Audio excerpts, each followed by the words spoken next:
Hello everyone, welcome back to our channel. কেমন আছো সবাই? আশা করি তোমরা সবাই খুবই ভালো আছো। এখন তো আমরা যাচ্ছি দীঘার ঢেউসাগর পার্কে। আমরা তো প্রথমেই এসে চলে গেছিলাম টিকিট কাটার লাইনে এবং সেখানে টিকিট কাটার পরে ঢুকে গিয়েছিলাম ঢেউসাগর পার্কে। এটা ছিল ঢেউসাগর পার্কের প্রথমে ঢোকার মুখটা। এই দেখতে পাচ্ছ কতগুলো বড় বড় জিরাফ।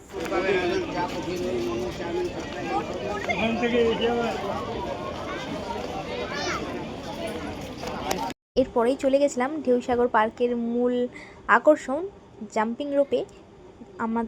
আমার তো খুবই ইচ্ছে ছিল ওটাতে ওঠার, কিন্তু স্কার্ট পরে যাওয়ার জন্য আমি আর উঠলাম না। তো ওখানেই দাঁড়িয়ে দাঁড়িয়ে অনেকক্ষণ দেখছিলাম জিনিসটা। পরে আমি সৃজানকে বলছিলাম যে তুমি কি ওটাতে উঠবে? তো চলো ওর রিয়াকশান দেখা যাক। তুমি তো উঠবে? ওই তো উঠবে? হ্যাঁ, আচ্ছা।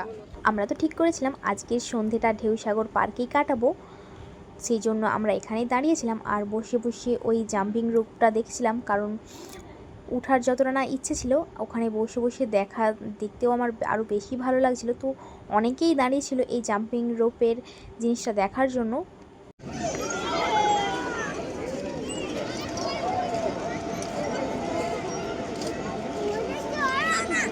এরপরেই আমরা চলে যাচ্ছিলাম ঢেউসাগর পার্কের ভেতরে একটা ছোট্ট চিড়িয়াখানা রয়েছে, সেটা দেখার জন্য।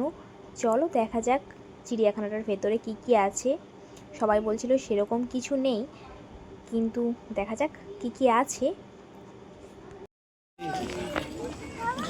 খরগোশ ছোট ছোট, ওই না ইঁদুর।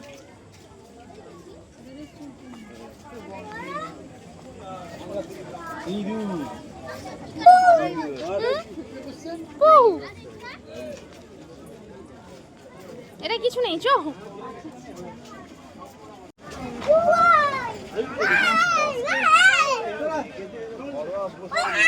এই হাঁসের গায়ে কি হয়েছে?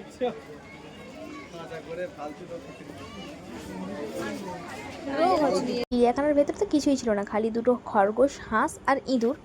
যাই হোক, ওখান থেকে তো আমরা বেরিয়ে গেছিলাম এবং এরপরেই আমরা চলে যাচ্ছিলাম সমুদ্রের ধারে। দিনগুলোর মধ্য থেকে হাঁটতে তো আমার বেশ দারুণ লাগছিল। আমার বড়দি আর কচিরা সব এগিয়ে গিয়েছে আর আমি তো পেছনে আস্তে আস্তে এগোচ্ছিলাম। বাবু দেখ, এই একটা মাংকি দেখবি? এই তো তুই মাংকি। বাবু একটা হনুমান দেখাবো। ওই যা, না তুমি প্রচুর আনন্দ বাবা, এই প্রচুর আনন্দ।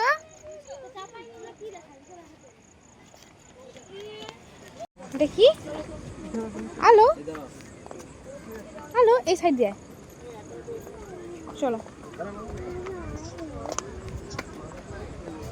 চলো, আয় বাবা, চল বাবু, চলো তোমাকে দেখাবো। চলো, সিংহ সিংহ দেখছো? সত্যিকারের, এখানে গেলে কামড়ে দিবে। যাবি? কে বদমাশি করতেছে? তুমি। চলো সিংহ ধরাবো, চলো চলো চলো চলো ধরাবো, চলো চলো ধরাবো।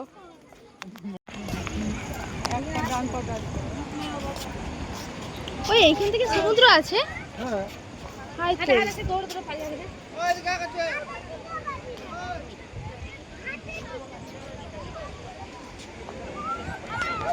এদিকে প্রচুর বাতাস, দারুণ।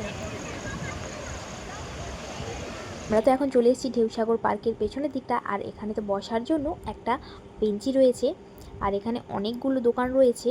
যাই হোক, এখানে দোকানগুলোতে প্রচণ্ড দাম আর প্রচণ্ড ভিড় ছিল, তার জন্য আমরা এখানটায় কিছু কিনিনি। তো আমরা চলে গেছিলাম আমরা যেখানে রুম ভাড়া নিয়েছিলাম সেখানটায়। কিন্তু আমার বাবু বায়না করছিল ও এই জিরাফ ছেড়ে কিছুতেই যাবে না, তবু ওকে ডাকছিলাম। তারপরে ফাইনালি ওকে মানিয়ে নিয়ে আমরা তো চলে গেলাম দীঘার সমুদ্রের কাছে। এখানে এসেই তো ওরা বায়না করেছিল যে ওরা গাড়িতে চাপবে, সেজন্য ওদেরকে গাড়িতে চাপানো হচ্ছিল।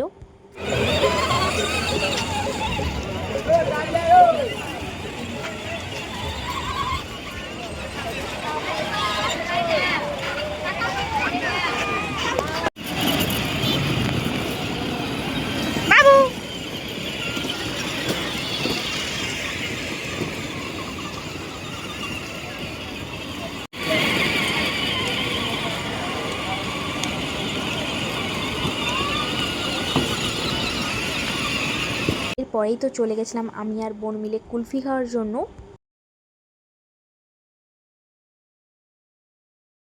এরপরেই তো চলে গেছিলাম কাঁকড়া দোকানে কাঁকড়া খাওয়ার জন্য। আর এগুলো চিকেন আছে, আচ্ছা 230 টাকা দেন। আচ্ছা চিকেন আছে স্যার।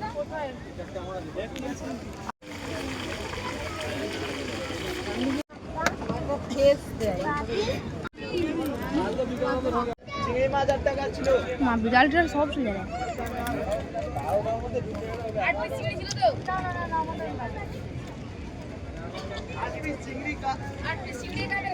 কাঁকড়া খাওয়ার পরেই আমরা অর্ডার দিয়েছিলাম চিকেন স্টিক পুরা, আর সেটাই আমাদের এখন ওটা পোড়ানো হচ্ছে। এরপরেই তো আমরা চলে গেছিলাম নারকেলের দোকানে, দীঘার বিখ্যাত খাওয়ার নারকেলের কিছু একটা হবে ওটা। তো ওটা তো আমরা যখন বাড়ি থেকে আসি আমার বাবা চেয়েছিল, সেই জন্য আমি আর বোন মিলে গিয়েছিলাম ওটা কেনার জন্য। এরপর তো রুমে চলে এসেছিলাম একটা পিৎজা আর বার্গার কিনে, কারণ আজকে নাইট আমি পিৎজা আর বার্গার খাবো। যাই হোক, আমাদের ব্লগটি এই পর্যন্তই। তো এদিকে আমি, বোন, বড় মা আর আমার দিদির ছেলে ঘুমিয়েছিল। তো ওকে কখন থেকে বলছিলাম যে একটু টাটা করে দে, ও কিছুতেই টাটা করছিল না, ও দেখছিল। যাই হোক, থ্যাঙ্কস ফর ওয়াচিং।